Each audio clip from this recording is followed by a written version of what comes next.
क्या कारण है कि जिस घर में हम पलते हैं, जन्म लेते हैं, उसी घर का त्याग कर देते हैं। हमारे बुजुर्ग, हमारे माता पिता हमारे लिए एक रहने की बहुत मेहनत करके शिद्दत से दिन रात एक करके हमारे लिए एक छोटा सा मकान बनाते हैं और उसको जब हम पढ़ लिख के बड़े हो जाते हैं तो हम अपनी अपनी ज़िंदगी में सेटल हो जाते हैं। उसके बाद उस घर की तरफ पलट के भी नहीं देखते हैं। उस घर में भी आत्मा होती है, हमारे बुजुर्गों का प्यार होता है और उसके पास हम नज़दीकियाँ लाने से क्यों कतराते हैं। आज इसी विषय पे मुझे आज एक ऐसे भाई की लिखी हुई पंक्तियों को मैं आपको पढ़ के बताता हूँ। मेरा भी गांव है लेकिन मैं हर साल जाता हूँ। साल में मैं 5-6 बार जाता हूँ। पता नहीं कौन जानता है, कौन पहचानता है, लेकिन हाँ, मेरे बाप के नाम से मुझे वहाँ सब कोई जानता है। मेरे बाबा के नाम से वहाँ मुझे सब कोई जानता है। मेरे चाचा के नाम से वहाँ सब कोई जानता है। मेरे बुज़ुर्गों के नाम से मुझे वहाँ पहचाना जाता है। यह शहर नहीं जहाँ मकान नंबर से जाना जाता है। किसी दिन सुबह उठकर एक बार इसका जायज़ा लीजिएगा कि मैं क्या कहना चाहता हूँ कि कितने घरों में अगली पीढ़ी के बच्चे रह रहे हैं। कितने बाहर निकलकर नोएडा, गुड़गांव, पूना, बेंगलोर, चंडीगढ़, बॉम्बे, कलकत्ता, मद्रास, हैदराबाद, बड़ौदा जैसे बड़े शहरों में जाकर बस गए हैं। कल आप एक बार उन गली मोहल्लों से पैदल निकलिएगा जहाँ से आप बचपन में स्कूल जाते समय या दोस्तों के संग मस्ती करते हुए निकलते थे। तिरछी नज़रों से झांकिए हर घर की ओर, आपको एक चुपचाप सी सुनीयत मिलेगी। ना कोई आवाज़, ना बच्चों का शोर, बस किसी घर के बाहर या खिड़की में आते जाते लोगों के ताकते बूढ़े जरूर मिल जाएंगे। आखिर इन सूने होते घरों और खाली होते मोहल्लों के कारण क्या है? भौतिकवादी युग में हर व्यक्ति चाहता है कि उसके एक बच्चा और ज़्यादा से ज़्यादा 2 बच्चे हों और बेहतर से बेहतर पढ़े लिखें। उनको लगता है या फिर दूसरे लोग उसको ऐसा महसूस कराने लगते हैं कि छोटे शहर या कस्बे में पढ़ने से उनके बच्चे का कैरियर ख़राब हो जाएगा या फिर बच्चा बिगड़ जाएगा। बस यही से बच्चे निकल जाते हैं बड़े शहरों के हॉस्टलों में। अब भले ही दिल्ली और उस छोटे शहर में उसी क्लास का सिलेबस और किताबें नहीं हो, मगर मानसिक दबाव सा आ जाता है बड़े शहर में पढ़ने भेजने का। हालांकि इतना बाहर भेजने पर भी मुश्किल से 1% बच्चे IIT, PMT या CLAT वगैरह में निकल पाते हैं।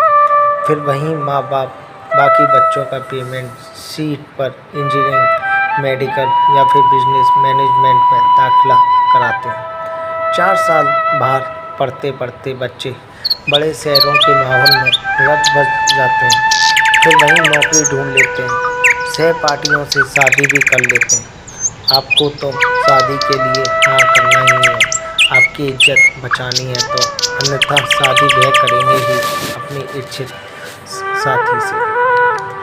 अब त्योहारों पर घर आते हैं माँ बाप के पास सिर्फ रस्म अदायगी करने के लिए। माँ बाप भी सभी को अपने बच्चों के बारे में गर्व से बताते हैं। 2-3 साल तक उनके पैकेज के बारे में बताते हैं। 1 साल, 2 साल, कुछ साल बीत गए, माँ बाप बूढ़े हो रहे हैं।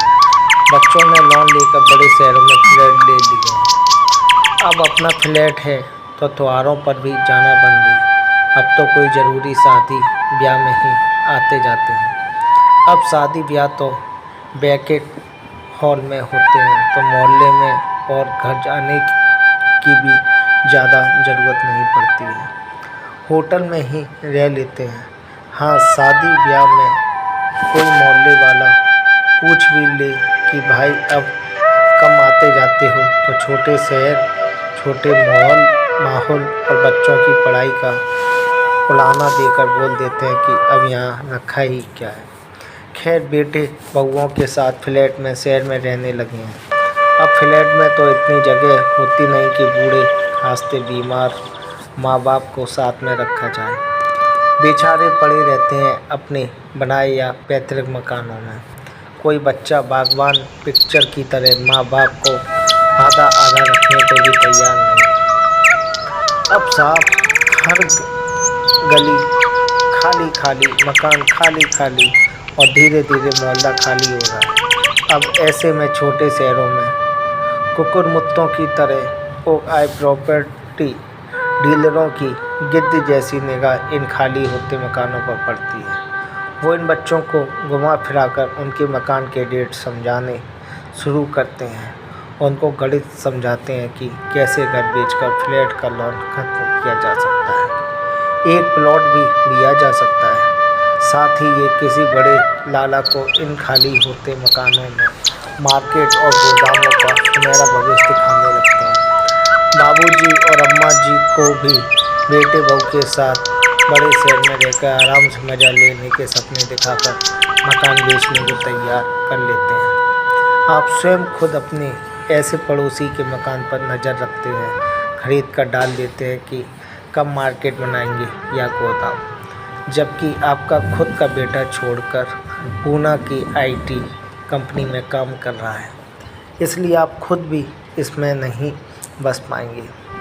हर दूसरा घर, हर तीसरा परिवार, सभी के बच्चे बाहर निकल गए हैं। वही बड़े शहर में मकान ले लिया है, बच्चे पढ़ रहे हैं, अब वो वापस नहीं आएंगे। छोटे शहर में रखा ही क्या है, इंग्लिश मीडियम स्कूल नहीं है, हॉबी क्लासेस नहीं है, IIT PMT की कोचिंग नहीं है, मॉल नहीं है, माहौल नहीं है, कुछ नहीं है साहब।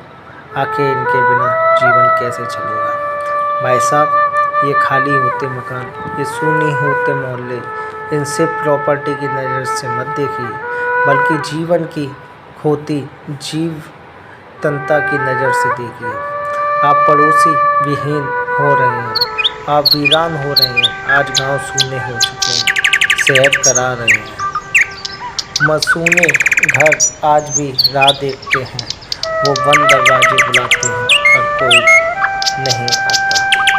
क्या है ये कारण? किसने इन पंक्तियों को नाम दिया? क्यों है ये उलझन? हमारे भी बाबा हैं, हमारे भी पूर्वज हैं, लेकिन आज मुझे खुशी है इस बात की कि मेरे माता पिता, मैं अपने आप को आज भी अपने पैतृक गांव से, अपने ज़मीन जायदाद से, सभी से जोड़ कर रखते हैं। क्योंकि पता नहीं जीवन में जिस जगह हमारे पूर्वजों ने, हमारे बुजुर्गों ने, हमारे बाबा ने, हमारे पिता ने इतने अच्छे ख्यालात देखे, आज हम उन चीज़ों को कैसे नकार सकते हैं? ये सब बातें होती हैं कि वहाँ पढ़ाई नहीं है, वहाँ नहीं है। मेरे पिताजी मध्य प्रदेश के भिंड जिले के एक छोटे से कस्बे के थे। एक छोटा सा गांव था। मेरे बाबा किसान थे।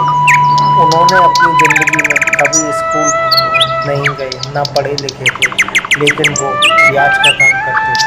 कैसे करते थे आप सोचिए, कैसे करते थे। मेरे बाबा मेरे पापा की फीस नहीं देते थे।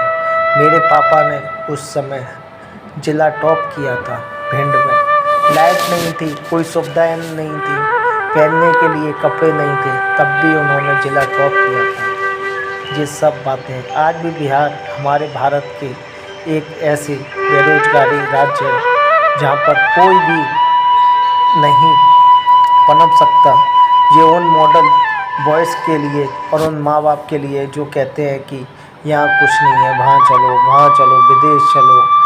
लेकिन सोचिए, आज बिहार ही हमें सबसे ज़्यादा IAS देता है। छोटे छोटे गांव के लड़के ही IAS देते हैं। भाई साहब, अपने माँ बाप के सपनों को कभी मत तोड़िए। माना कि आप पढ़ लिख गए हो, नौकरी कर रहे हो, करिए, आप बाहर जाइए, पैसा बाहर है, लेकिन उस मकान को मत छोड़िए। महीने में 2 छुट्टी मिलती है, घर जाइए, उसकी डेंटिंग पेंटिंग कराइए। वो मकान आपका इंतजार करता है। वो मकान ही है जो आपको यादें दिलाता है। वो मकान ही है जहाँ आपके बुजुर्गों की आत्माएं वास करती हैं। वो मकान ही है जहाँ आपको आशीर्वाद मिलता है। वहाँ का लोग, वहाँ के वातावरण ही है जो आपको सारी खुशियाँ देता है। वो वातावरण ही है जो आपको उन उलझनों से निकलने के लिए ताकत देता है। आप अपने पुराने सपनों को याद करिए, अपने बुजुर्गों को याद करिए। ये पंक्तियाँ मैंने इसलिए आज आप लोगों के लिए लाया हूँ कि आप लोग जो आजकल वातावरण चल रहा है कि नहीं शिक्षा कहीं पे भी कराई जा सकती है, अपने बच्चों को ज्ञान आप सही दिशा में दे सकते हैं, लेकिन आप सोचें कि कॉलेज से स्कूल से ज्ञान मिलता है, ज्ञान नहीं मिलता है। पढ़ाई अच्छी होती है, पढ़ाया जाता है, हाँ इंग्लिश पढ़ाया जाता है। इंग्लिश पढ़ने के लिए थोड़ी सी हमें मेहनत करनी होगी, इंग्लिश सीखने के लिए मेहनत करनी होगी, लेकिन ये क्या है कि आप जहाँ पैदा हुए, जहाँ जन्म लिया, बाद में आप उसी स्कूल को ख़राब बताने लगे, उसी शिक्षा को आप बेकार करने लगे, जबकि आप एक डॉक्टर बन चुके हैं, आप IAS बन चुके हैं। लेकिन ये सब फिजूल की बातें हैं कि नहीं यहाँ शिक्षा नहीं। यदि शिक्षा नहीं है तो आप IAS कैसे होंगे? यदि आप शिक्षा न यदि आप वहाँ शिक्षा नहीं है, वहाँ बेरोजगार हैं, तो आप पढ़ लिख कैसे गए? ये सब बकवास की बातें हैं, सब कुछ होता है। दोस्तों, ये मेरी पंक्तियाँ आप लोग ज़रूर अवश्य सुनें और अपने लोगों तक ज़रूर पहुँचाएँ। कभी भी अपने पेरेंट्स को छोड़ के हमें नहीं जाना है, हमें उनके बनाए हुए घोंसलों को तोड़कर नहीं जाना है, हमें उनके बनाए हुए घोंसलों की रेट नहीं लगानी है, हमें उनके बनाए हुए घोंसलों को नहीं बेचना है, बल्कि उन घोंसलों को इतना मजबूत करना है कि उनकी यादें, उन बुजुर्गों का आशीर्वाद मिलता है। दोस्तों, यदि आपको मेरी स्टोरी अच्छी लगी है तो आप मेरे YouTube चैनल को सब्सक्राइब करें तथा लाइक करें। धन्यवाद दोस्तों, फिर से मैं आपको ऐसी स्टोरी लेकर आता हूँ।